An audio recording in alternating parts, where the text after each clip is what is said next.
Definitely, this is a great initiative by the government of Kerala. എൻ്റെ പേര് ജോലറ്റ് Abraham, കെനിയയിൽ നിന്ന് വരുന്നു. LKS മീറ്റിങ്ങിന് വേണ്ടി വന്നതാണ്. ഇന്ന് മൂന്ന് ദിവസങ്ങളായിട്ട് ഞങ്ങളിവിടെ LKSൻ്റെ സമ്മേളനത്തിൽ പങ്കെടുത്തു. ഇത് കേരള ഗവൺമെൻറ്റിൻ്റെ ഒരു നല്ല ആശയമാണ്. ഇത് കണ്ടിന്യൂ ചെയ്യണം. ഇത് പ്രവാസിയായ മലയാളികളായ ഞങ്ങൾക്ക് നല്ല ഗുണം ചെയ്യുന്നുണ്ട്.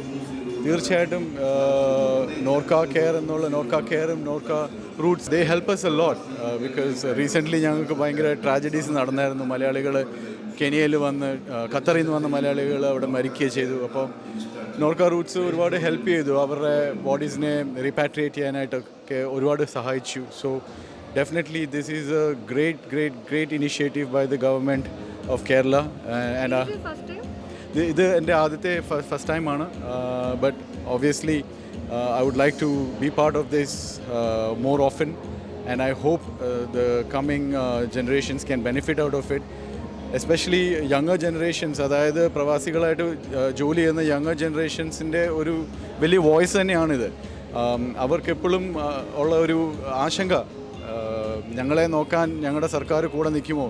തീർച്ചയായിട്ടും ഈ സർക്കാർ എന്തായാലും നിൽക്കും. അതിൻ്റെ ഒരു ഇഫക്റ്റും ഫീലും ഈ സമ്മേളനത്തിൽ പങ്കെടുത്തപ്പോൾ എനിക്കത് ഫീൽ ചെയ്തു. Thank you very much. Thank you to the government. ലോകം മുഴുവൻ ഇതൊരു മോഡലായിട്ട് എടുക്കണമെന്ന് തോന്നുന്നുണ്ടോ?